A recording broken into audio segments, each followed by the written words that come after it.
What's up, OBB fam? It is Toast, and when it came to their tagline, the Ed Morse Automotive Group could have said anything, but they went with backed by Morse. They want their customers to know that when they buy from Ed Morse, they are backed by Ed Morse. And right now, during the Get Backed event, every vehicle is on sale and backed by Morse. New vehicles are backed by Morse with price protection promises. All used vehicles are on sale and backed by Morse with thorough inspections and warranties. Even your service is backed by Morse with the price match guarantee. Shop hundreds of new, used, and certified pre-owned vehicles, all the best makes and models, all on sale, and all backed by Morse. Ed Morse even has your back with low finance rates on all your favorite vehicles, and you already know their lower finance rates mean lower monthly car payments. So make this the year you get backed by Morse. Shop an amazing selection of vehicles with unbeatable deals, all backed by Morse. Find a location nearest you and go to edmorse.com today. But remember, you're only backed by Morse when you buy from Morse. Coming to you from the middle of Canes country, you're listening to the #1 rated football podcast in the Dominican Republic. Hola. These are the Orange Bowl Boys. Brought to you by Ed Morse. Join the 1.75 million people that have been backed by Morse. With the price protection promise, Ed Morse will match any competitor's price or refund you up to $7,500. Here's Toast, Roman, and Scoop. Welcome. It is the Mario era, Chapter 5. Cinco de Mario! You know what last week was? Cuatro de Mario! You know what next week is? Seis de Mario! You asked me to figure out Mario era, and that's what we're doing. Cinco de Mario. Yeah. I'm game. I'm game, bro. All right. All good. You did it. Nice. Did it. How you boys doing? Doing great, man. Like a proud papa today. Really? Why? Why so proud? I don't know. We had kind of like a press release yesterday. We did. Yep. How you guys doing before we get there? How we doing? How are you doing, Toast? You always ask us. I'm asking you. I'm doing good. I had my best day at my new job since I started doing it today. So that was very nice. Nice. And yeah. Why don't you tell everyone the epic hat you're wearing right now? Oh yeah, I went old school into the closet, pulled out the whale, the Hartford Whaler. It's hat. epic, man. Green and white, baby. Arguably the best logo in the history of sports. And you can make the argument. Bring it back. They'll never bring it No, back. they'll never be brought back. No, except the fucking Hurricanes when they do their little throwback nights, asses. Yeah. But whatever. Scooby. Whatever. Hi, Scoop. Hi. Yeah. Busy. Right? Busy. You've been busy like crazy. No, all of us are busy like crazy. Yeah. Work outside. Jesus. There's no off season in life. But man, OBB and the umbrella which hovers over us, and now numerous other ventures, is quite exciting. It's a hell of a week. It's not, and there's something at the end of this week. What week. is happening? And then we got, and then we're blowing it up on Saturday at Tank Brewery in Miami. Wow. Live show with Tyler Van Dyke. 7 o'clock. 7 o'clock. $25, right? Limited opportunity. Limited now. So it's only $25 for signings and photographs. It's free to get in. It's free to enter. It's any age to enter. There's no restrictions on going and being there. We did get some great news when Toast went down and site checked on Saturday. First of all, how was the beer? Oh, the beer was excellent. I went with the Go Budley Go. I had 2 of those. But they have what looks. They have a ton on tap. It is a huge operation. Like this is a huge. Like they gave me the whole 5-cent tour in the back. Props to Michael. Props to Victor that have been very helpful in having us set this whole thing up. And everyone down in Tank. But yeah, man, it is a big operation. Only 5 guys basically run the brewery, and they got all these tanks. Like they are pumping out volume, bro. They're in Publix. They are all over the place. Like really? It is quite an operation. So when you go down there, the tasting room is beautiful. You got TVs all over the place. tons of seating. And the good thing is, because it's going to be a little bit cold, sometimes these breweries in the warehouse districts have like garage doors that are open. I was wondering, right? And you're like about freezing this. your ass. Yeah, no, this is actually a closed-in establishment with like a functioning normal door, and so like so it won't be like you won't have the elements pounding you down. I was If you going want to to walk ask. outside, it's right there, and you can get your little 50-degree weather in. I was going to ask. But, It's going to be 49 at 7 o'clock.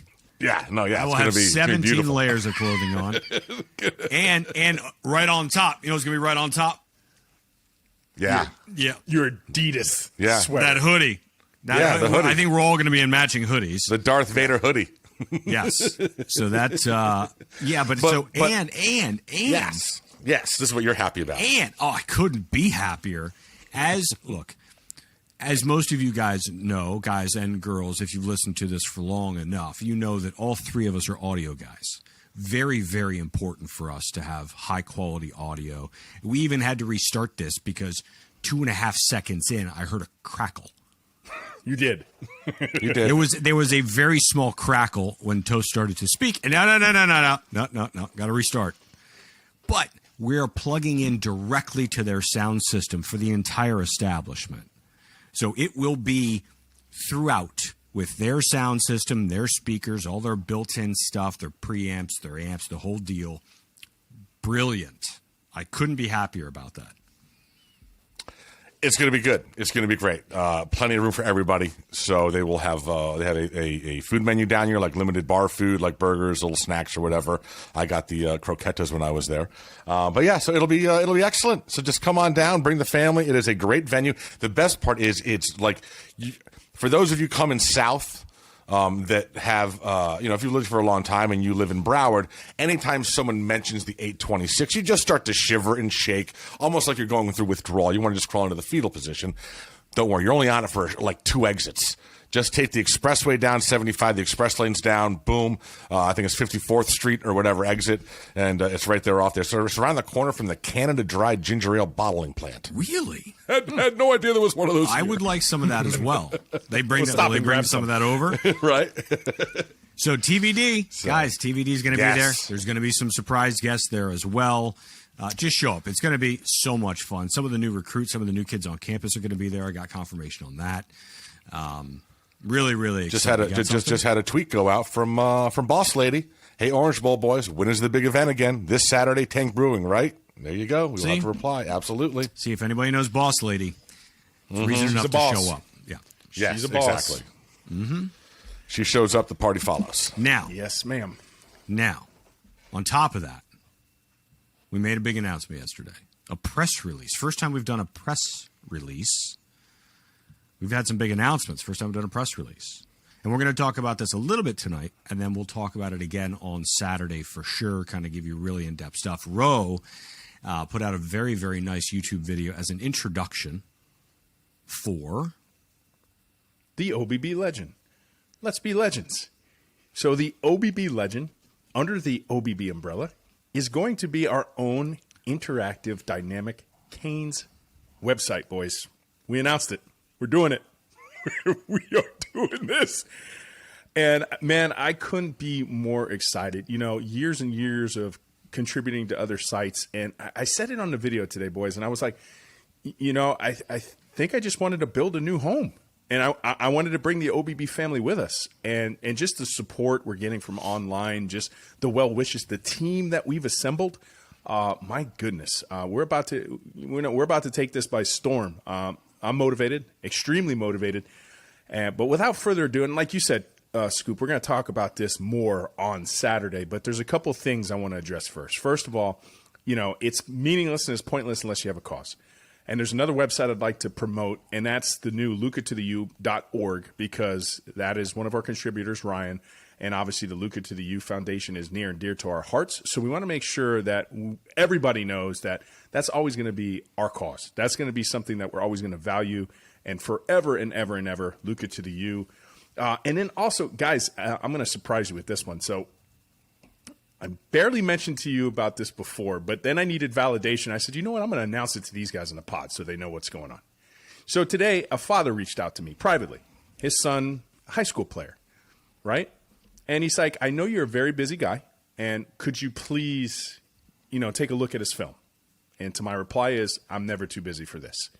So guys, if this site does anything else but helps maybe one person get looked at, go to some. You are our diamond dudes, and we're going to start that. There's going to be a little section for you guys. You want to put your huddle, whatever we have. I'm going to do everything I can to help you guys because, there's just it's more to that than just building a site and being cool. And we're going to do that. And we're going to have the XO market. We're going to be able to cover recruiting. Toast, congratulations, you're a producer extraordinaire. Today, as we're recording this, but today, the OBB recruiting pod featuring 305 Geo did it. Congratulations. Sounded great, Geo. You did a great job. So the OBB recruiting pod. So we're going to cover recruiting as well. But those are going to be some core quintessential causes that I'm going to make sure that we keep going on the site, and the team will announce them as it goes. We're going to be active on Twitter Spaces. We're going to keep getting out there YouTube videos. The site's going to launch in the spring. We'll be hopefully ready for spring ball, definitely ready for the season. I know that. And let's go. Yeah, it will. That is the goal for the spring game, and certainly for spring ball to happen. So, and we've been told that is not an overly aggressive timeline. So, So we have all that construction happening behind the scenes, and we will keep you guys abreast. But you've seen some of the announcements. DBC going to be a contributor. In fact, I'm not even sure. There you go. The Beast is also going to be a contributor. Steve Kim, former of ESPN. And just a lot of OBB faithful and family. You guys know who you are. I can't wait to do the formal introduction. Some of you guys are going to be there on Saturday. The site coordinator, Jason Hudgens from Stadium Drive Pod. He's going to be the site. He's my left tackle, guys. He's going to make sure that everything I don't see, he's going to be seeing. Right? I got to keep my field vision down here, and he's going to be my dude. So couldn't be happier. Lance Roffers. Oh my goodness. But like I said, we're formally going to introduce everybody when the time is right. And thank you, guys. Let's go. And I think one of the cool things is that I'll mention is with this stat that we've put together is that we've got a bunch of Canes fans. No doubt about it, they are all Canes fans. But we've also got some Canes fans that know how to take a critical look in the mirror. And they're not always fanboys. They're going to be able to say, "Hey, listen, man, this isn't right." So it's good to be able to. I didn't want this to just be some rah fanboy like you can never critically look at the program in any way, or else you get no. Yeah, it's going to be fair. And another announcement we made today, and one of the cooler things, right? Yeah, you want to touch on that, Scoop? No, you can go. I didn't want to miss it. All right, so guys, fans, anybody who's ever went to a University of Miami Hurricane game, ever, you're going to notice somebody, right? You're going to notice somebody. He's the 12th man of the program. He's the 12th man. And his story is remarkable. If you ever take the time to find out why Shelton, the 12th man, the Miami legend, right? If you ever took the time to find out why he actually wears his uniform to games, it is a fantastic story. I couldn't be happier to announce that also Shelton's going to be the brand ambassador for the OBB legend. And I'm just envisioning, he's going to have a cool legend sticker on the back of his hat or a patch or something like that. Dude, oh, yeah. Dude, so epic. So epic. We had the opportunity to pair up with him, and I just think he is the most perfect representation for the brand. Thank you so much, Shelton. And I just wanted to give you a special shout out. Yes. See. Bang. Cinco de Mayo. Should we talk about some stuff now? Yes. Because we have an interview coming up soon. Oh. Well, we got an interview coming up soon, but before we got the interview to get to, we need to find a wide receivers coach. Oh, my apparently. God. Let's go to Green Tree. Let's go to Green Tree, bro. Let's go down. Let's go down. Let's go down. Let's go. So, yeah, man, as we're coming on, the news breaking, much like last week when we were recording the T-Rob news breaks. Right. Now this week, we're recording. And news is that Brian McClendon, who is a Georgia grad, is now going to be the front runner and is going to be offered the wide receiver gig at Georgia, and that he is most likely going to take it. Of course that's what everyone's saying. It's his alma mater. And Mario can't say anything about it because he came home to his alma mater, and McClendon's got to go home to his alma mater. He can't, what is he going to say?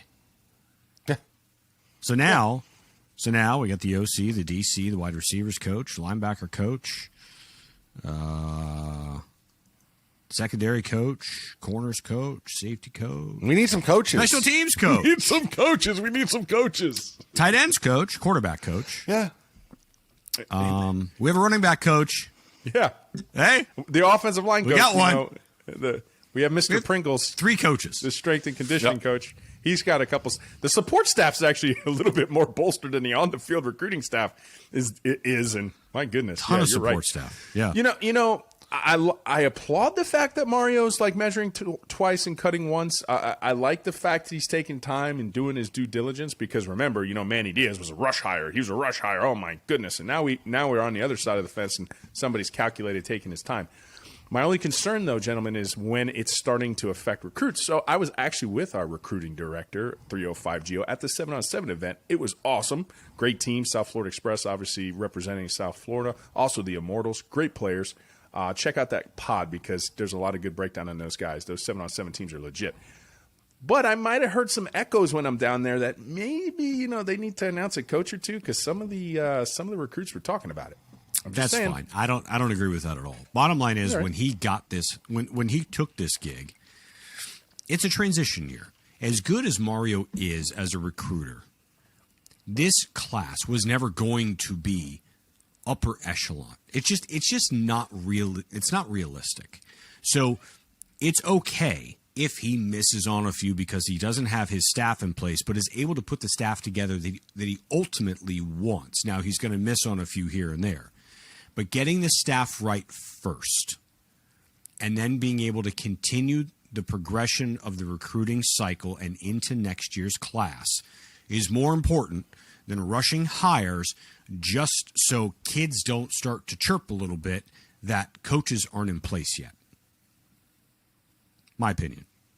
I mean, So that's they can your talk opinion. all they want, echoes all you want. It doesn't matter. But see, now. there's Let something I him hire disagree with his you on. guys. You're saying it's not a higher echelon class, but it is higher echelon in one degree, in one aspect. Its overall player rating, its jam score, if you will, is high. It's extremely high. Good. It's in the top 5. And you have the ability to actually increase that with a couple guys that are on the fence, like Shamar Stewart and some of the guys that we're after. But to think you might lose the guy simply on the fact that you haven't made an announcement of the coach, at what point, Scoop, is this self-inflicted? You can't risk I want a him kid to not get the staff. coming. I want him to get the staff. I really do. And I'm not going to play the game, well, every other staff is doing it. They got their staff. Look at Florida staff because it's just listen, he's taking his time. Let him take his time. He's more focused on the recruiting. And if there's any guy to go ahead and stack chips like that and have that high player ranking average without a staff, it's Mario. Mario is proving how great of a recruiter he is because he could do it without a staff. That's correct. Billy up in Gainesville, he's got a full Billy. staff. He hasn't recruited 3 guys that add up to a 5-star. Correct. So, Al look at Goldness. it from the other side. I'd prefer to have and Mario's killing it. Like get out of here. Look. If they're here's the thing. If they're not coming because of who he has or hasn't hired, I don't think that's it. I don't think those kids believe in his vision because the kids who believe in the vision don't necessarily care who he ultimately pens to paper. Well, and also, who are we talking about? Are we talking about 23 kids? Because, dude, stop, bro. Their minds will be swayed the minute you start winning. I mean, I'm not worried about changing their minds a year out from their commitment. the 20 We're No, it's a talking about couple this Shamar year. Stewart. Couple this We're year. talking about those guys. I mean, listen, whatever. This year is what it is. He's already salvaged this class. If he doesn't sign anybody else outside of the portal, and congratulations to UAB kid that just came on down here to the defensive lineman. But if he doesn't sign, then he has absolutely wasn't he defensive lineman at UAB? Yeah, but he's like a hybrid. Yeah, he's a hybrid. He's He's a linebacker. Yeah, Please. But I'm just saying. I mean, need he has salvaged this year and this recruiting cycle. We already knew it was going to be a small class, even if Manny had stayed because of the way things are stacked. So, and listen, when it comes to the coaches, I will admit that the McClendon thing sucks because other fans are gonna take their shots because he was only here for a month and a half, like Mario. He's going up against Mario for shortest stint ever on the coaching staff. But the reality is that I have complete faith that Mario's gonna listen. We have the budget. We're gonna find the guys out there. He's gonna listen. We're gonna end up. Listen, we're only losing guys Alabama and Georgia not going to FSU and Florida picking off their staff members. Yeah, and we know how this works, right? When you win, Great talent. and you have good coaching staffs, they get poached. That's the way it goes. That's how Miami made its reputation, is their coaching staffs getting poached for, I wouldn't say better jobs, higher paying gigs potentially, or, you know what I mean? Or NFL or USFL. So it's one of those things where that's going to hire. You wish it wouldn't happen right away. So at least we can get some ground, some baseline going. But that's part of how it works. All right, we can get back into the coaching stuff a little bit later, but we have someone in the waiting room we have to let into this podcast. We have a guest this week. Let's go ahead and let him into the... there he is. Yeah. Ladies and gentlemen, those listening on the podcast that can't see what's going on, we have welcomed into the OBB number 12, Jacory Harris. Jacory, how the hell are you, man? J12. How you doing, man? Oh my God! You guys can hear me. You can hear me 100%. Yeah. No, you look like you're like in a cigar room, a very chill. Like, what do you got going on? I see wood and This is my headboard. So. Oh, you're in bed. He's in bed. I had to escape from my daughter, man. She's mad that I'm not out there with her right now. I got the same treatment. Gotcha. Okay. I got the same treatment 15 minutes ago. You got kicked out to the garage. No, Maven was pissed I was coming out here. Yeah, I got a man cave and I couldn't even go up there. She wouldn't let me stay in there. Oh my goodness! You see, and that's it. Girl dad, same thing with me, man. They rule the roost, man. What they want goes.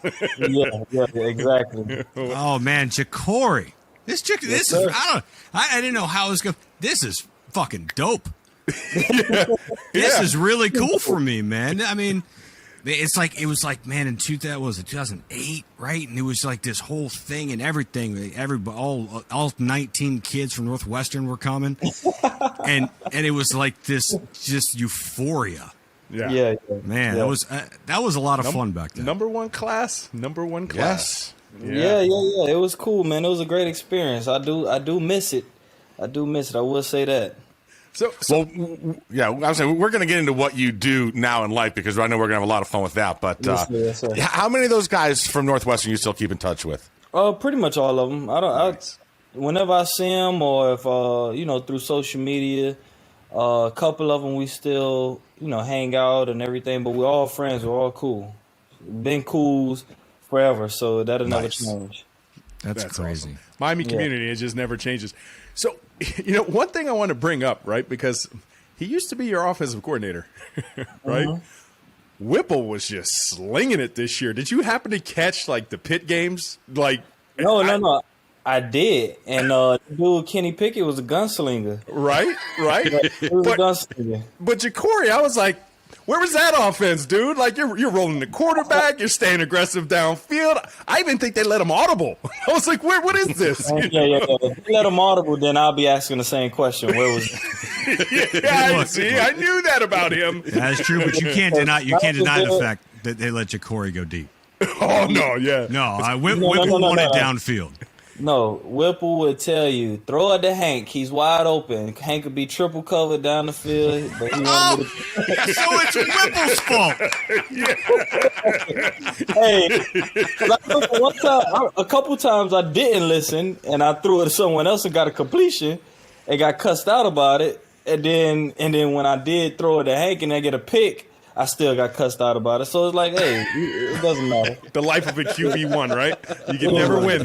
They're never happy, Jacory. They're never happy.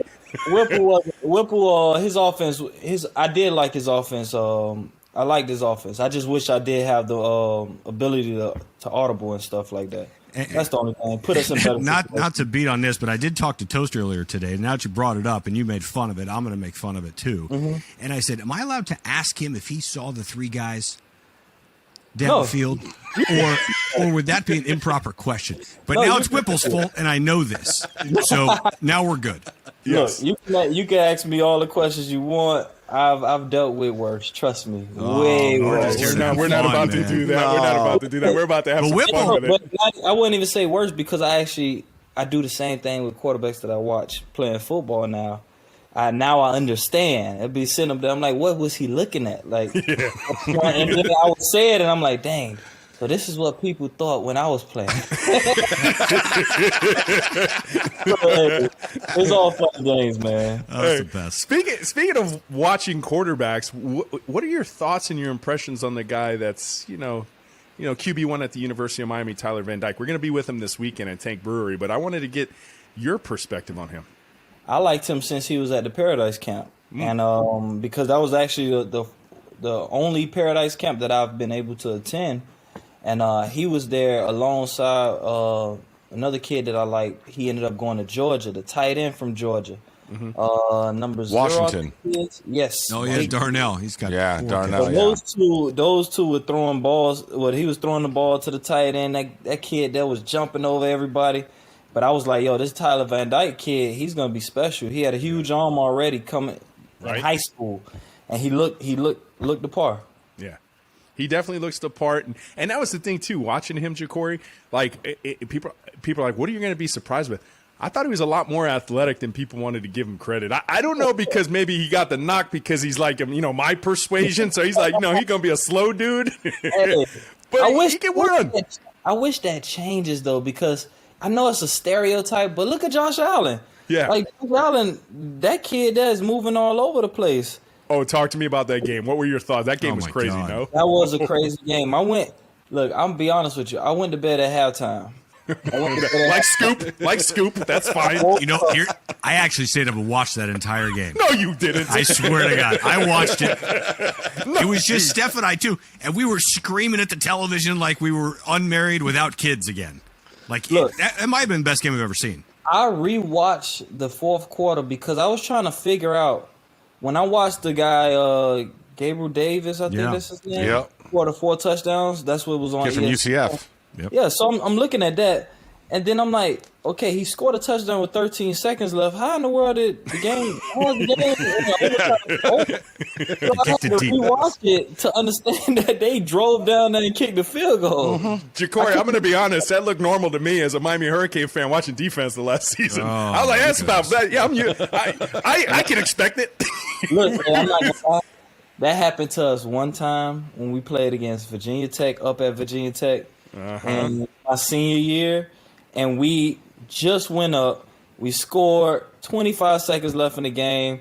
It's over. I'm cheering with me and Jed. We on the sideline cheering, high-fiving each other, everything. We like, yeah, I finally got one against VTech.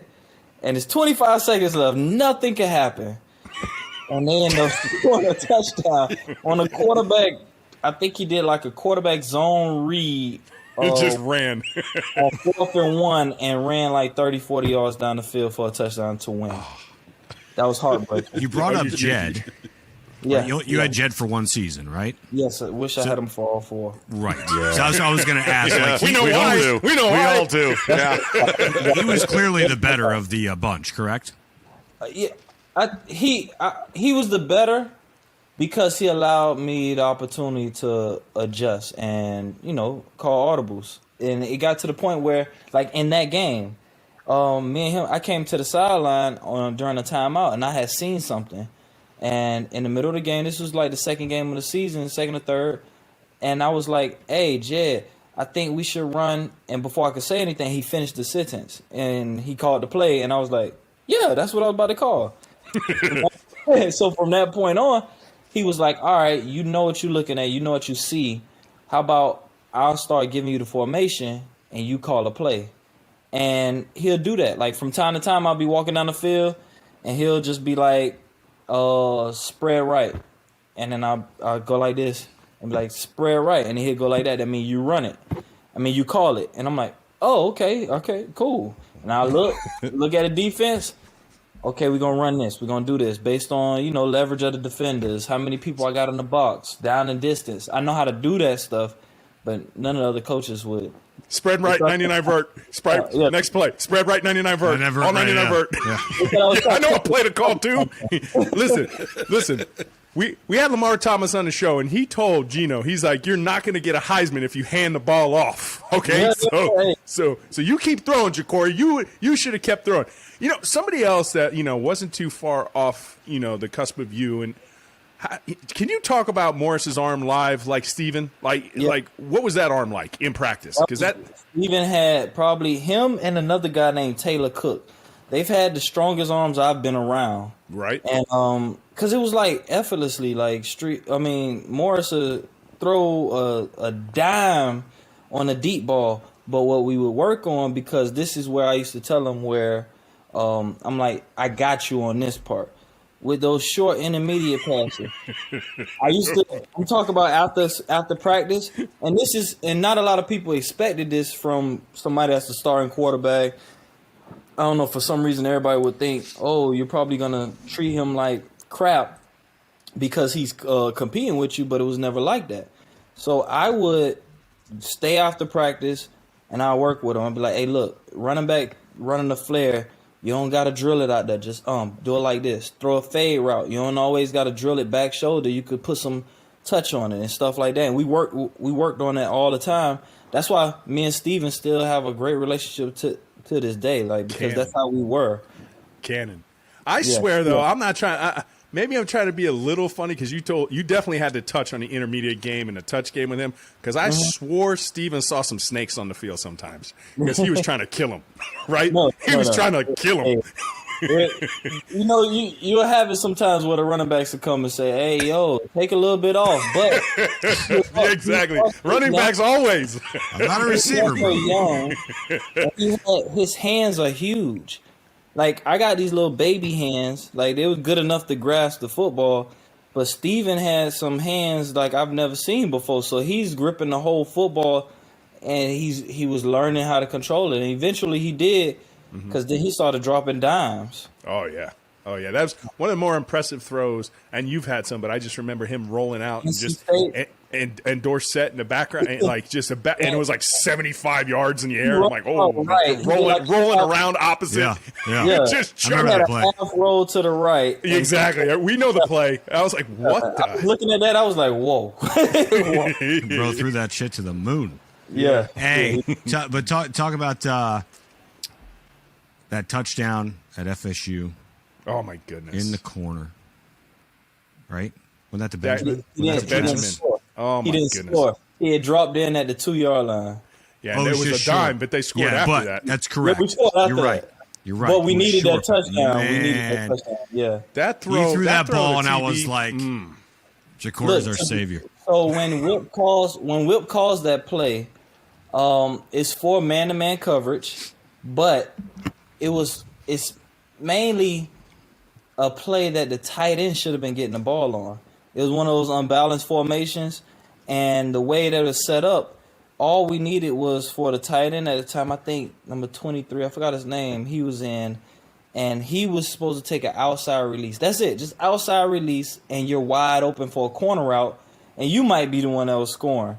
But when I did the play action and turned around, he took an inside release, which pushed him to the safeties. So now in a play that I've never worked backside because we got the exact coverage that we needed, now I'm like, oh, I got to go backside. That's why I look like I'm dancing, because as a quarterback, when you teaching quarterbacks, or when you learning different things about quarterback, you always know when something's going to break down when you look at the quarterback's feet. If he starts dancing in the pocket, then that means he's either rattled or his first read wasn't there, and now he's trying to figure out what to do. And that's kind of what the situation was. I'm like, pre-snap, I got everything that I wanted, but now my receiver did the wrong thing. I got to adjust. But that's why you can't remember his name. Yeah. If you went the wrong routes, I don't remember who you took are. The outside release, Jacory would remember your name, but he doesn't remember your name. He just remembers you as the wrong release guy. But we probably wouldn't even be here talking about this, because then Travis Benjamin, the fastest dude I ever seen, it's still like playing. All I seen was playing. his head swinging in the air, and when I seen that, and I seen 3 guys around him, but I'm like, okay, if he put his head down, he must be think he's about to be open, so I'm just gonna throw it. And I just threw the ball. It was 3 guys chasing him, and I'm like, okay, if he think he open, then he's open. You know, all right, these guys are asking about specific plays, Jacory. Let me ask you this, because I remember them all. I have more. I have more questions. I want to ask you about it. I want to ask you about an evening, because I've only been to a couple of SEC games on the road, but one that I was at was your first ever road game at Gainesville, prime time. You're backing up Marv. Tebow's on the other side. That place was absolutely that place was nuts. You got into that game. Just your thought process, what it was like being in that sort of environment on your first road game, right out of high school. That was my second game of the season. I had just, I thought I played a college game when we beat Charleston Southern 52-7. So I thought that was a college game until you get over there and you like University of Florida and you see the stadium is actually moving. You could see it. That's how it was rocking, and I did kind of feel a certain way. I didn't expect to get in when I got in, even though we did say that every third drive I would be in. So, I mean, the third drive, like when it first come up, I'll go in, and then based off of how we do, that's who will go back in or stay in. So, when the third drive came up, I seen where we were. So I was like, okay, they finna leave Marvin because you're not finna put me in on the 1 yard line and I got 99 yards to go against University of Florida. And he was like, Jacory, where you at? What? You want me to open now? I would have lost my helmet on purpose. Yeah, for real. Coach, I don't know where my helmet went. Yeah, you want me to go in now? So I get on the field and it's the student section behind me. I'm talking to all the guys. They looking at me. I'm looking at them like, okay, all right, we just finna call this run play and we just gonna run it. But me being me, I called the run play. Well, Whip called the run play. This is the only time. No, not Whip. Oh, no. Oh, boy. Right. Oh, here we go. Coach Nix called the run play. But I went back to high school and I said, you know what? They stacking the box. Let me call a slant to Kane. Even though I'm going to keep the run play on, I'm going to just call it slant. I'm going to give him a little slant signal. I'm going to throw this slant because you got Major Wright, the safety. He's right here creeping down, and everybody's coming except for the corner and the receiver. That's it. I said, this is either going to be a safety or I'm going to throw an incomplete pass. It's going to be either one. So I just stood up, threw the slant. He broke the tackle and was gone for 50 yards. So it ended up working out. But I couldn't hear myself think. So then Nix goes ahead and has like an outro meeting or an intro meeting with Whipple. And he's like, you got to watch Jacory, man. He'll try to audible everything, so don't let him do it. It was one time. So what sucked my freshman year, but I enjoyed it. They would put me in, I guess, almost like in situations to where like the game is almost over. Not almost over, but we was losing to Duke 17-7 before half. They put me in. We had one drive before halftime, and then he said, all right, you'll stay in. We ended up winning 49-24. We shouldn't have been losing 17-7 to Duke. Virginia game, they do the same thing. They play me, then take me out and keep Marvin, and we're losing fourth quarter. I forgot what the score was, but we was down by like 14 or 10 points. I know it was 2 possessions. Come all the way back, go to overtime. I throw a pass to Aldarius for the game winner. And then it was one time we played against Georgia Tech, and it was 41-10 in the fourth quarter. Georgia Tech was kicking our ass. And Nix had the nerve to tell me, hey, Jacory, I need you to get in and bring us back. I walked on the field with tears in my eyes, and they like, what's wrong? I felt so disrespected and tried. Why would you say this to me, and why would you put me in a position and making me think that I'm going on this field to bring us back when these down guys 31 just killed us today? Like, why you putting me in? Just keep Marvin. Like, bring us back. Because I had done it. We've done it like numerous times before. Every time you would throw me in. So why would you do that to me in that situation? Because I had felt already like I should have been in, because things weren't going our way. At like I should have been in when it was probably like 17-10. Yeah. Well, here's just so you guys know. Yeah. So Jacory leads a little bit of a comeback. Goes 13 for 18 with 2 touchdowns. Outperformed Marvin that game. Yeah. So should have put you in earlier. Put you in, you would have won. He may have. Yeah. Look, Jacory's take, he outperformed Marvin every game. Yeah. Right. Well, I finished the season with statistically better than Marvin. See? He was. But I didn't even play half the stats. I mean, half the games that I played in every game, but only like some games I probably played 1 or 2 snaps, and that was it. You know, one real quick wrap up before we transition, but you mentioned Knicks. There was a rumor out there. Actually, I saw it in an article, and I don't know if you heard it, but Knicks actually went to Randy and said, I would like to run an up-tempo spread, and then Randy actually said, no, Miami's a pro team. Did you ever hear that, and can you add to that? Well, shoot, I never heard that. It probably would make sense, being that when they were recruiting me, they told me, Knicks especially, was like, hey, we're going to run a spread offense. Mm-hmm. And that's the reason why I came, to be honest, because it was either that or I was going to Oregon. So it was like, all right, y'all going to run a spread offense? All right, I'll come. And I graduated early, went in there. We was running spread during spring, and everything was fine. But Marv was still the starter, but still I had the opportunity to run a spread offense, the same as I was in high school. And then next thing you know, everything just changed. Like, we getting ready for the first game, and I only got 2 receivers on the side of me, and I looked to the sideline, and I got all the top receivers in the country just sitting on the sideline. Chilling. I never understood that. So maybe it was Coach Shannon. I don't know. No. Oh, there we go. Yeah, maybe it was. I don't know. Because I always thought, I don't know who it was. I was just disappointed that we didn't run it. Yeah, we were way too late. I mean, we just joined the spread offense arms race probably 2 weeks ago. It was Red Lashley came here, and then finally we did it. Yeah, I'm telling you, I wish they'd have told me that, and I would have went to Oregon. And not saying that I regret anything, but at the time, makes a big difference. It made a big difference. Because talking to Chip Kelly, and me and Chip Kelly was on the same page. Chip was giving me plays in high school to implement into my offense in high school. So I would call some of his plays to see how they work.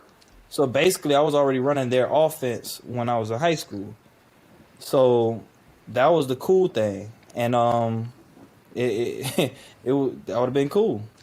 Well, not for nothing, but we're glad they lied to you. Yeah. I'm glad to. Yeah. I don't look. I want you guys to understand. Like, I try to tell the truth because I want to be more open nowadays. Since there's no bridges to be burnt, I'm not trying to coach nowhere. I'm not trying to play football anymore.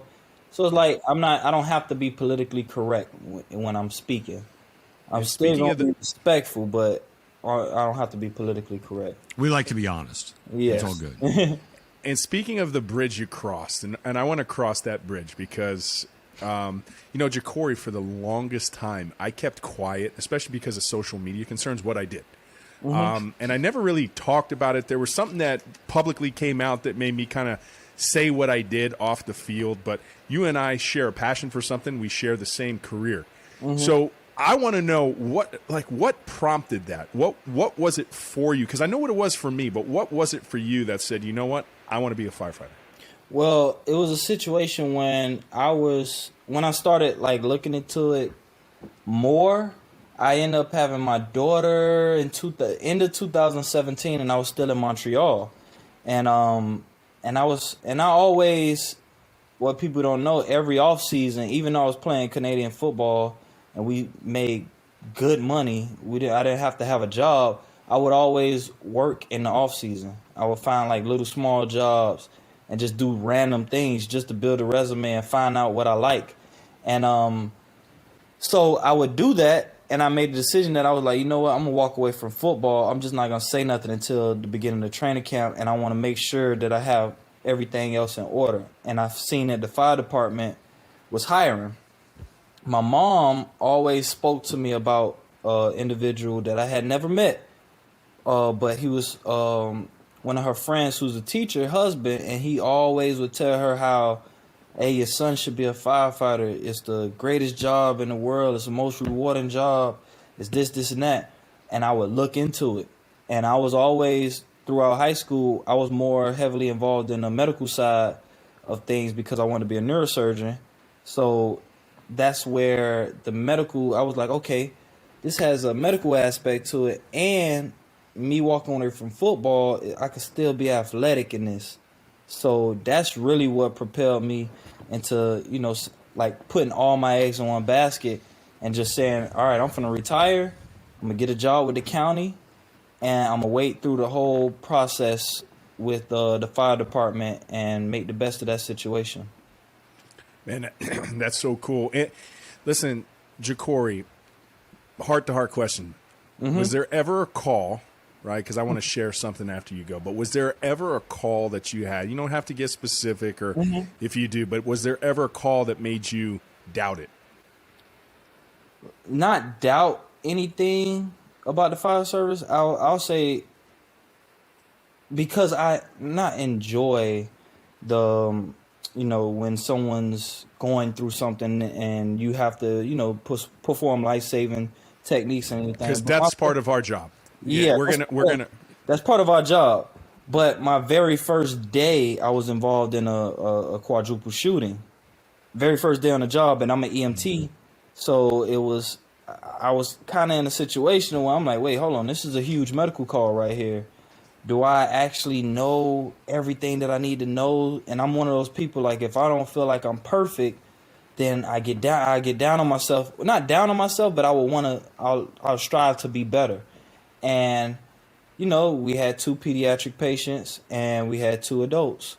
So that was a tough situation when we're the ones taking the pediatric patients.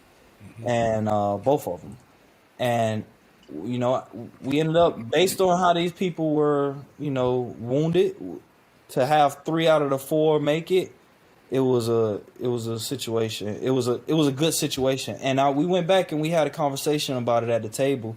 And I kind of got choked up. And it was like, hey, man, you good? You need to speak to somebody? I was like, nah, man, I'm kind of choked up about the fact that I watched you guys jump off of these rescues, jump off of these fire trucks, and get straight to business, and knew everything you guys needed to do in order to, save these people's lives, and that was inspiring.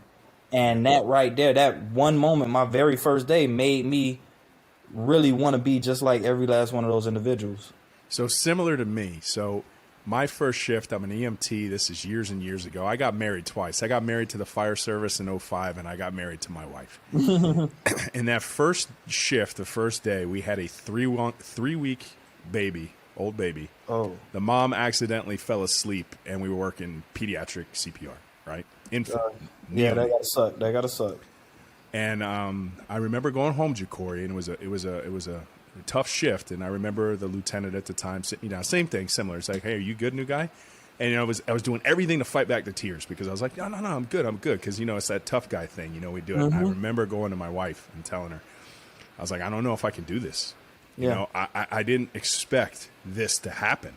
Mm-hmm. And and she was awesome in support, and that was the thing, the brothers and the sisters and the fire service, and I'm sure and then my wife, and she's like, no, honey, I believe in you, you can do this. And it was the advice that said, listen, if you just hang in there, I can promise you this isn't how it always is. I don't know why you were destined to meet this, but you're going to be fine, you're going to do it. And Jacory, similar, and I'm so glad you brought that up, because there was a guy on this scene who was the calmest guy, and I wanted to be him.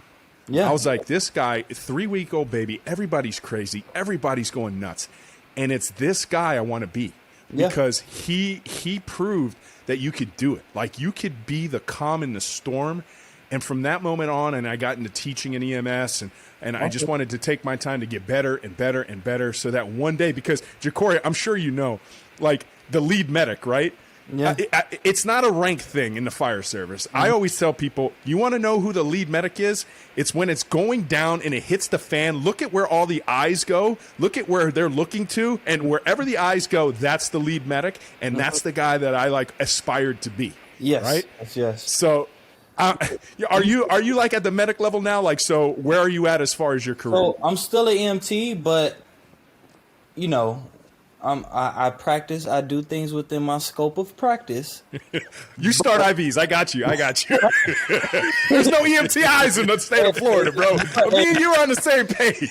But your IV skills are good. That's fine with me. I know what you're talking about. No, you're right. You don't start any of them. Yeah, I don't start any of them, but you know what I'm talking about. But I do. So I'm one of the guys that, because of that situation and because I was in a truck where, you know, we had those type of calls. Now when I go other places, I'm the first one that jump on, like you said, the IV, that jump on things that, you know, probably medics are doing. But it's all practice, it's all learning and wanting to do it. And you gotta have that want.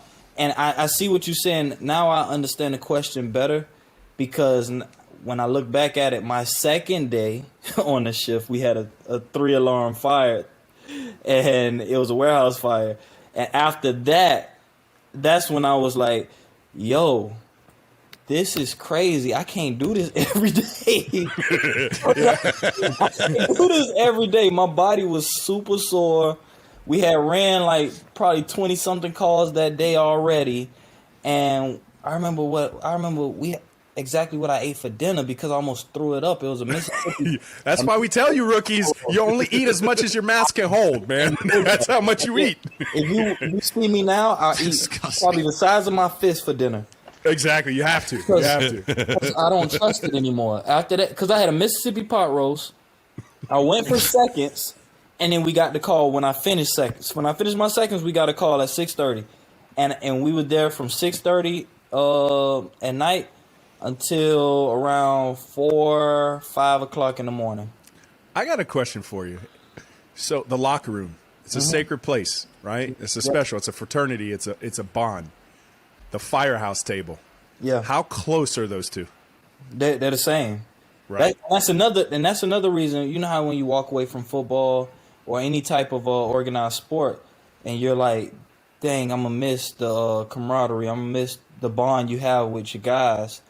I get to get that a second chance at that, and I can have this as something I could do for the next 30 years if I want, and I get to be with my boys every 3 days.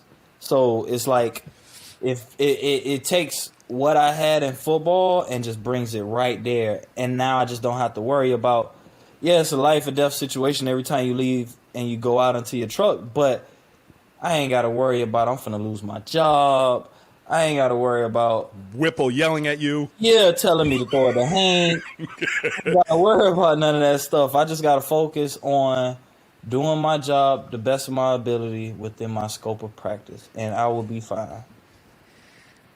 Are you guys down there? Because that's amazing. Oh no, I'm serious. All that's amazing. No, yeah. I'm just taking it in. I didn't want to be disrespectful and ask a stupid question. No, you that can was ask all whatever very question you meaningful. want. All right. Did you have something, Toast? Yeah, I was going to ask just about the all the changes we've seen over the last couple of months. We can get out on that. With Chris, So what, are you gonna have, did you have something to scoop? I want to. I want to ask about. Well, so go ahead, scoop. Ask. Well, Jesus. you know. Look, I'm just trying to be. I'm trying to be. I can't think of the word. Hey, they wouldn't understand, man. It's okay. They wouldn't understand. Well, and the table too. Listen, they don't understand, Jacory. At the firehouse table, I know. we have solved world hunger. We've solved all the political problems in the country. We have every answer in the world. He knows. At the firehouse table, it is one of the greatest institutions in the world. I don't doubt it whatsoever. No, I'm proud of you guys. I'm thankful for you guys. I'll mess with right? you. I know. That's all right. You can fuck with me all you want. I know Toast has a question for you, but go ahead, Toast. Well, no, listen, I just wanted to know, obviously, the program has been in a lull since 2001, and they have now come out this offseason, and we brought in Mario Cristobal, and they've talked about this new, no more budgets and a new culture. We're just going to throw all this money at it, no more restrictions. How optimistic are you for the future of Canes football today? I'm optimistic, but I think we're way behind still, because teams have been throwing money at coaches, players, whatever. That's been been going on for a long time. So, and that's why you have some teams that consistently win, because you're consistently getting all of the top of everything. The top when it comes to facilities, the top coaches, the top players, you're getting everything.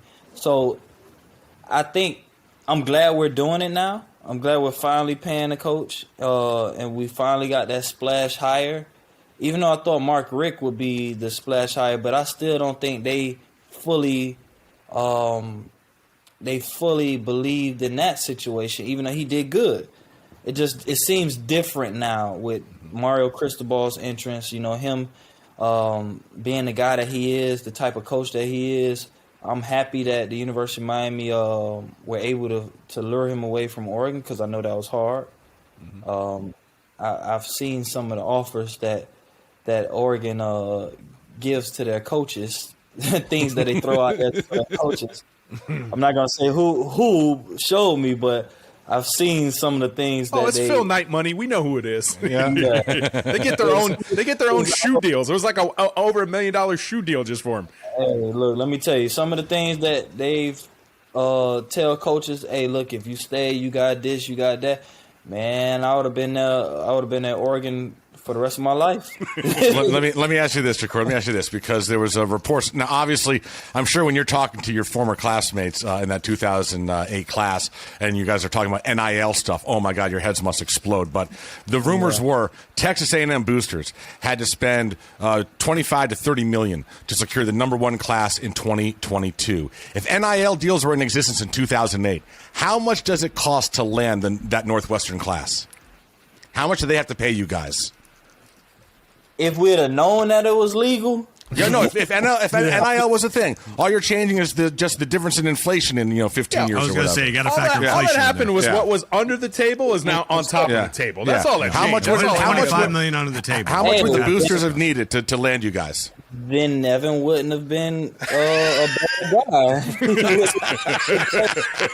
Everybody hated him only because of the rules that was in place. Yeah. If Nevin would have done anything with those other people money that he had to make sure that we had everything that we needed. And I think probably with that class, we would have... You still needed the system, though, so we got back to that.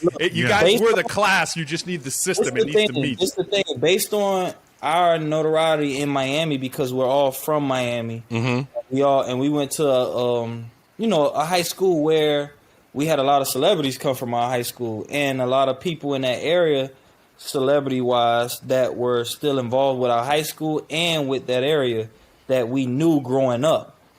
So it's like, the sky was the limit with that in Miami. It would have got to a point where they would have probably been trying to take away the NIL.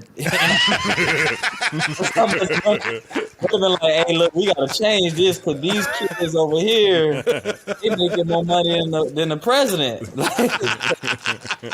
He don't make that much money. No, yeah. We got what you're saying. Yeah. Nice. That's fantastic. It would have been a lot of money. I can't put a. I think it cost a minimum $15 million.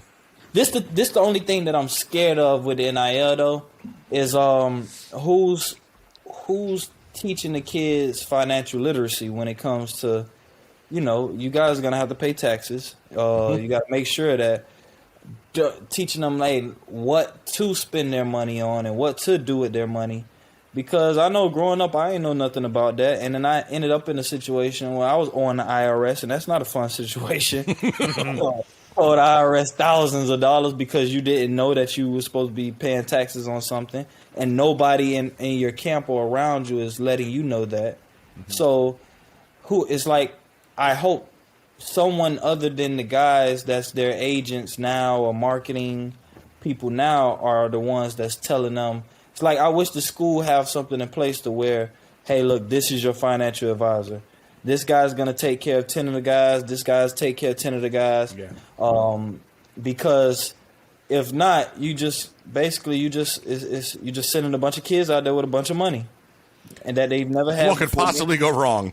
Yeah, what could possibly go wrong? Now you don't know what's going to happen. Because it's different, right? Because Jacory, and to circle back on like our profession, one of the secret brilliancies of our professions, because we get in this, you're right. When you're young, you're just trying to figure out, what's my salary going to look like? Mm-hmm. And from the second you walk into that profession, they're setting you up for a retirement, right? They're setting you up like it's built in. There's nothing you can do as a young man. There's somebody just managing those aspects so that when you look back at that old firefighter, you got the wrinkles, you got the gray beard, you can retire now because that was something that was taken care of. So you're absolutely right. From Jump Street, from the second that they go in there, you kind of have to have that same dynamic where somebody's looking out for them so that they can potentially save that money for long term. Yeah, I think that's what they need in this day and age, because it's only going to get worse. Not worse, but more money. It's only going to be more money. And more money you got to owe to the IRS, the more money you make. Yes. And then I hear, and then it's like if I make $100 million and you telling me you're finna take $33 million of it, I'm gonna be sick to my stomach. Yeah. I'm gonna be sick to my stomach. So, be like, dang, y'all take that much? It's probably more if you're in California. No shot at California. That's like 50%, baby. One of my boys who played receiver for the Raiders, when he was a rookie, I was out there with him in Oakland, and and he showed me his check. He like, man, look at this, man. I think he made $36,000 was his gross salary, but he only netted, I think it was $15,000. Mm-hmm. I'm like, what? And he was like, yeah, man, they take state, it was state, federal, and local taxes. And this comes out, all this other stuff comes out. Income tax. Oh. And I'm like, but in the state of Florida, the guys they $36,000, they was getting back $29,000. Yeah, exactly. Big difference on where you play and everything like that. There was a reason why LeBron came here for less than max money. More than the guy that's making max money. Exactly. Exactly. Oh my yep. goodness. Oh, listen, man. Yeah. Jacory, listen, you've been incredibly generous with your time. Apologize to your daughter for us for taking this much time from her this evening. No, but you've been an absolute joy, bro. You've been an absolute pleasure. It's been so awesome. We'll have to have you on here again at some point in the near future. Will you come back on? Can we have you back on? Because this is a blast. No. I'm down to come on whenever. So beautiful. Look, I'm a firefighter. We work 1 day on, 2 days off, and then we also have Kelly days. Kelly days every 7th shift. Every 7th shift, my brother. Let's go. People don't know about that Kelly day. They're like, who's Kelly? Hey, Jacory, you're going to pick up on this. There was a buddy that I work with. His wife had no idea what a Kelly day was. Oh. No, I've heard these stories already.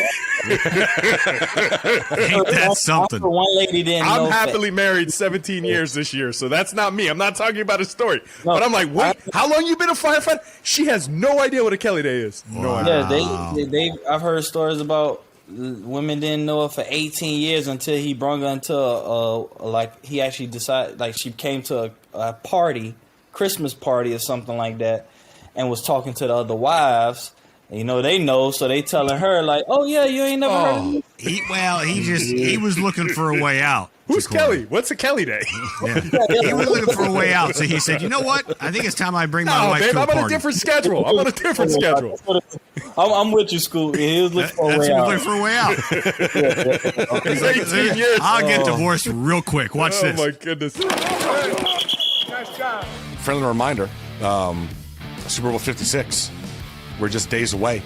Download the DraftKings Sportsbook app right now. Use promo code TPPN and get 56-1 odds on any NFL team. Just bet $5 and win $280 in free bets if your team wins.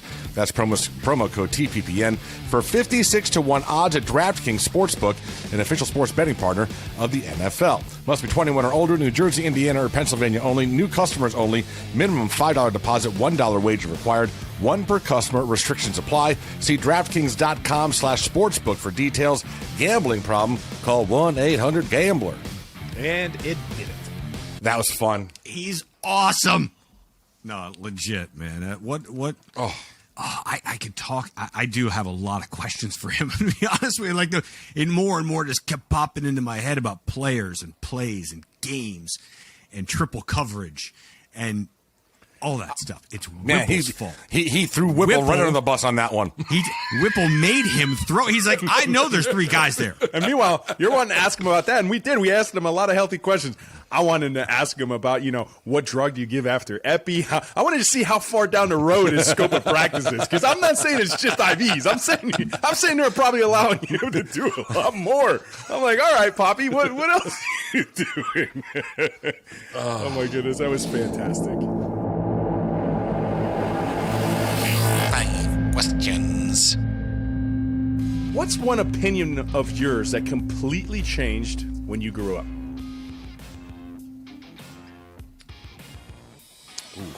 Oh, yeah. Oh, here we go.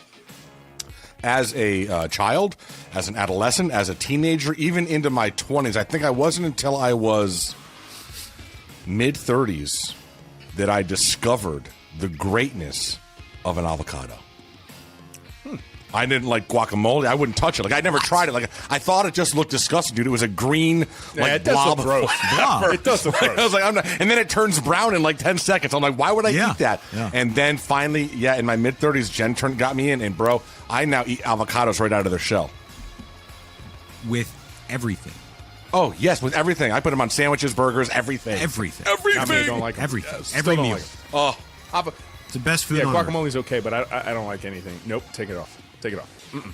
So what's funny was mine was food related as well. I learned that bacon's not nearly as good as I thought it was. You're back to the bacon thing. We're gonna, The fuck, He's going to dude? cancel the pot again.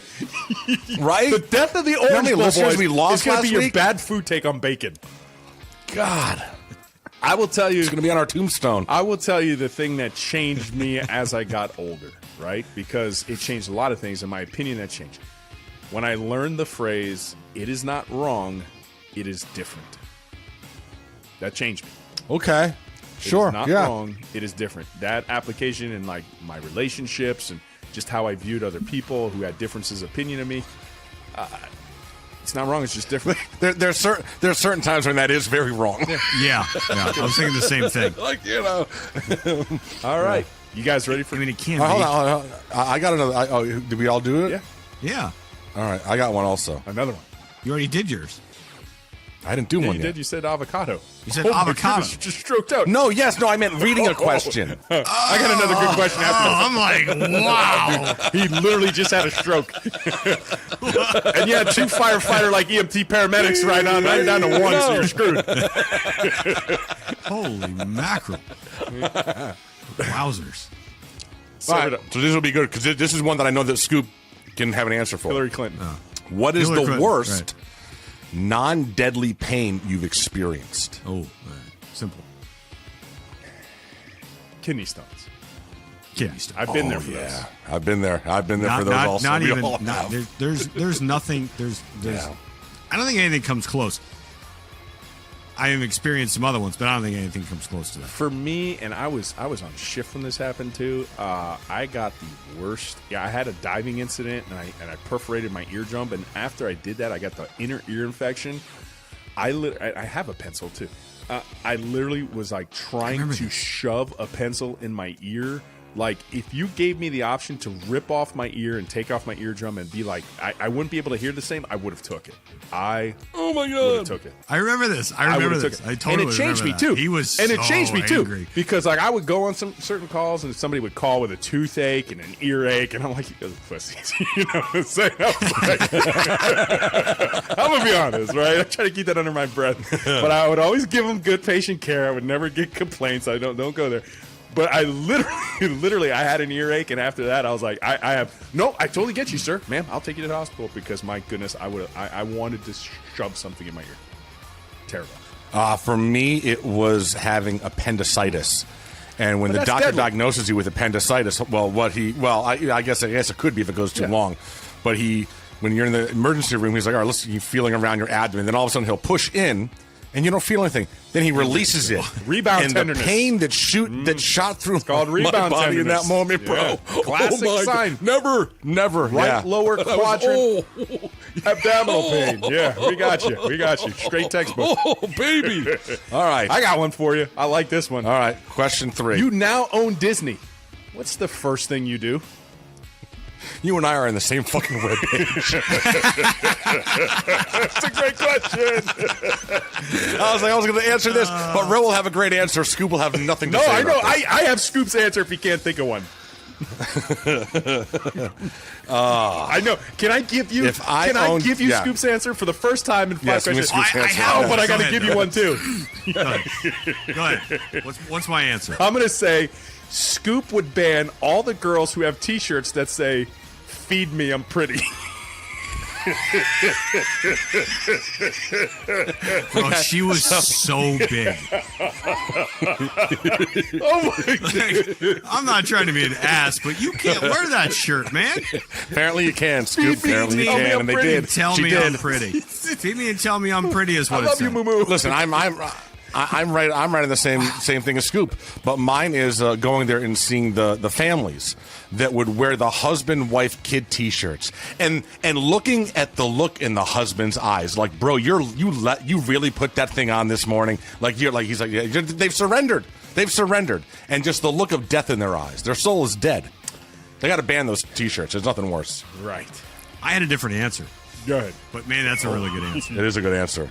Go ahead. Feed me, My I'm answer pretty. was Is legendary. they've made all of the princess movies into like real life stuff. Mm-hmm. You know, like Cinderella was a live action. not animated, but like Mm-hmm. live action, and Beauty and the Beast, and Ariel's coming out. My favorite one is Tangled. My favorite too. I would like a real life version of Rapunzel. Okay. And you would have it. Thank you. And along those I own lines it. of making some content, I want to add some content and I want to take some What away. just happened on this podcast? I want What the fuck just happened? We're advocating now for live action Rapunzel. Yes, Tangled. It's called Tangled. It's just the Tangled. best. It's the best Disney movie. Rapunzel, lay down your hair. Yeah. I'll take it. Okay. So I would add something. And I would take something away. I would add me into the Star Wars universe. I would have to have a character. that would definitely, to be a Star Wars character would be everything for me. And I would immediately decanonize The Last Jedi. I would literally throw that movie would. Well, never who would you be though? I see. I can see you. You're very particular about the way you do things. I can see you being a Mandalorian because they have a very set way they live their lives. I could.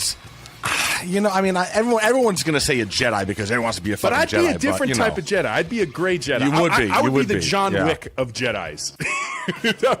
Jesus. I'd have a little Sith tendency. I'm just being honest. I was like, I don't agree with that. One man's John Wick of a Jedi, Listen, another man's I would Bill literally and Ted. walk around Disney and I'd see you with a feed me, tell me I'm pretty shirt, and won't. I'd put you in the parade. Yeah. All right, right down Main Street. That wasn't very Jedi-like. Have a You know float where for we all of were those ladies. too? We were at SeaWorld. God. Just stop. Just stop. Just stop. Don't. Just True don't. story. True story. Oh my goodness. I'm home. Outside the big tank. I'm home. Oh no.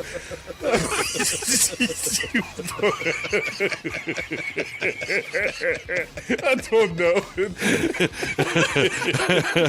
She's jumping, stealing all the Shamu's fish.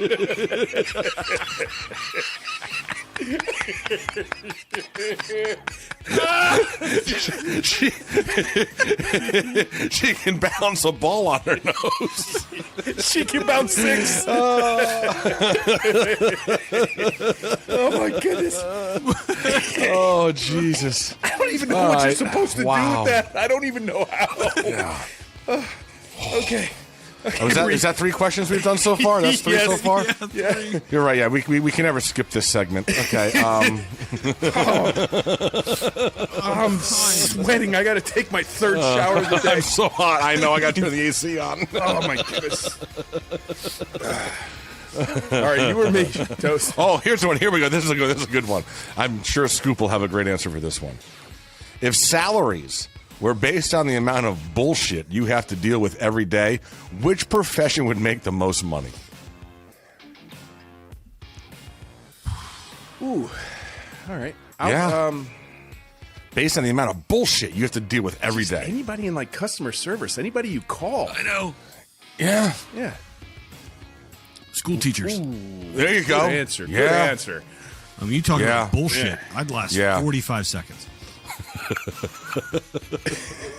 Yeah, I was going to say either that or I was going to say DMV worker, but they probably deserve the bullshit they get. Oh, You know, oh God, what an awful I know.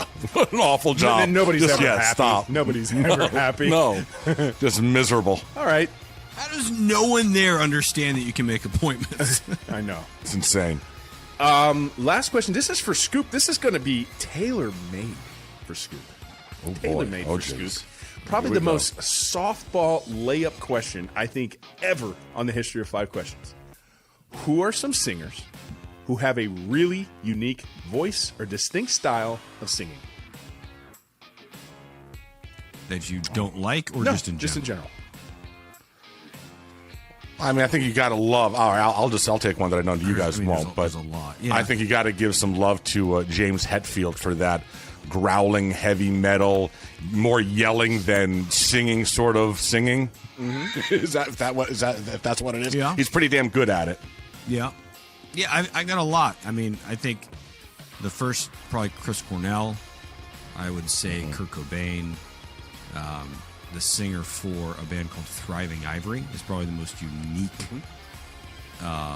timbre I've ever heard on a lead singer. Dude, the dude from Rusted Root. Yeah. Breaking Benjamin, that dude. Yeah. Very Yep, unique. yep. Yeah, you know, his thing is he sings out of like the side of his mouth. Yeah, it's awkward to watch him. Yeah, but It's like he but it's- the best rock band in the last 2 decades. and they've been consistent about it too. yeah. They've been consistent about it. Yeah, there's a lot about uniqueness. I think there's so many avenues to uniqueness. You know, the guy from Train, super unique. Not a fan, super unique. Yeah, Black Crows, that's a good one. Yeah. right? It's a great one. There's a lot. Just the isn't that crazy though to think about that? Just the difference in. Chester Oh yeah. from Linkin Park, right? So it's like Scott Stapp. look. He immediately laughed.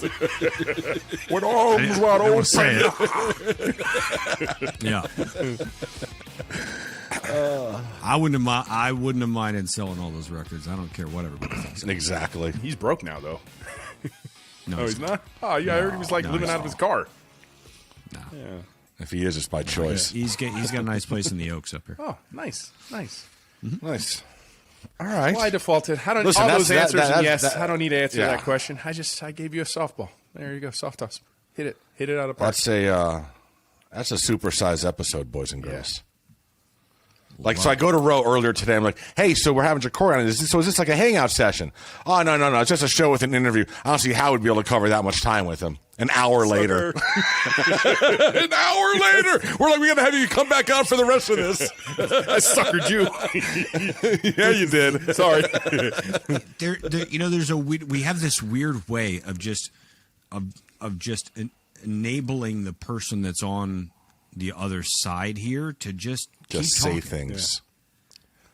And it's so we always think like when we had Rudy on and we had 3 pages of questions. And we asked every single one. And we were like, this is way too we'll never get through this.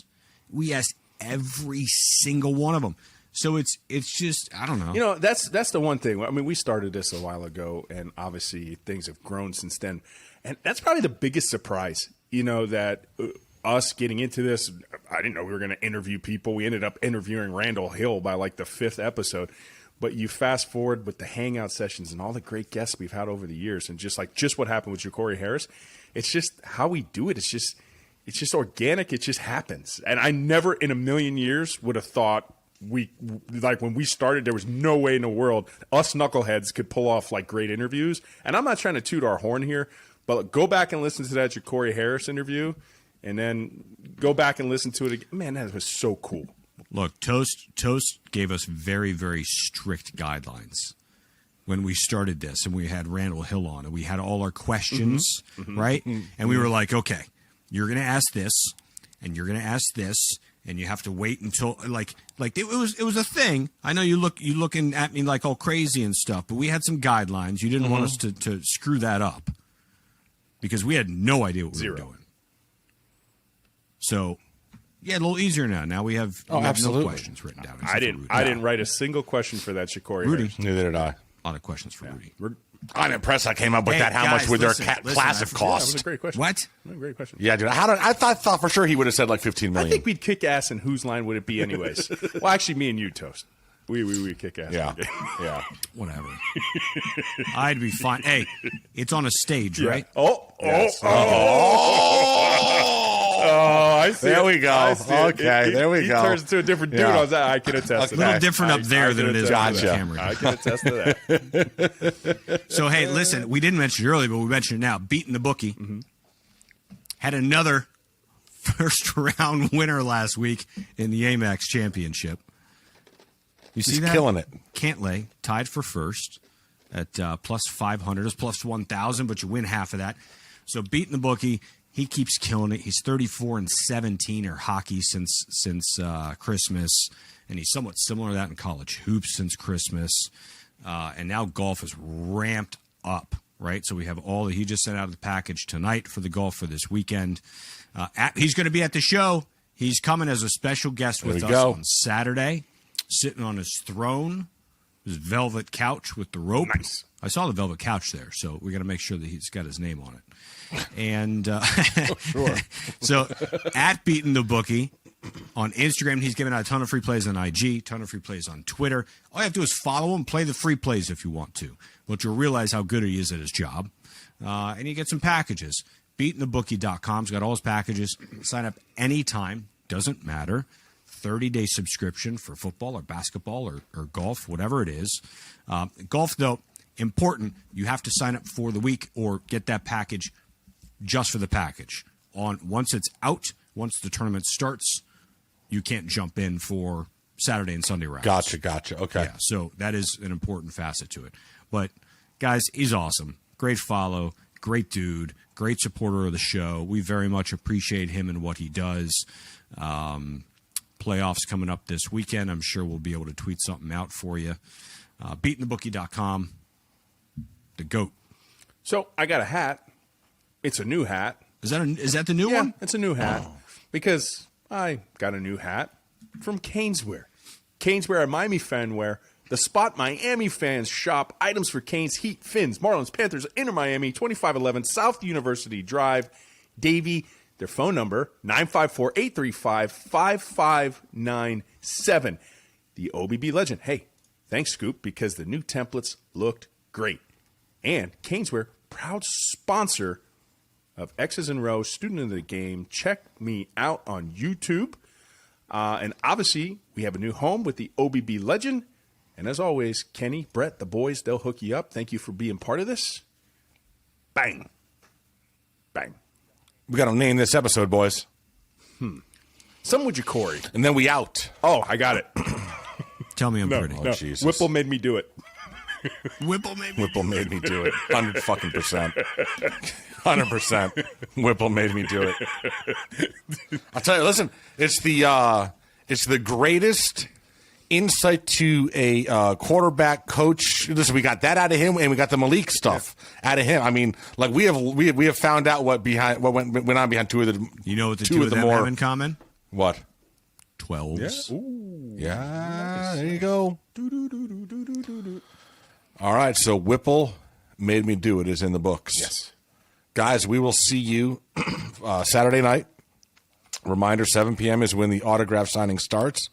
8 o'clock is when the pod taping begins. That'll go till at least 10. Come on out. Bring the families. Join us. Enjoy the beer. It's going to be awesome, awesome, awesome. Let's pack this place. It is a celebration for a new culture. Remember why we're having this? Because we're celebrating the fact that our beloved Hurricanes have turned it around. They said, you know what? Fuck this. We want to be on the top of the mountain again. And they're doing what they got to do to get there. So let's celebrate that. And we'll see you guys on Saturday night. Special guests. Surprise guests. Woo! Oh! Let's go. As always, go Canes. Bang. The That's another episode in the books. The Orange Bowl Boys are brought to you by Ed Morse Automotive Group. Visit edmorse.com.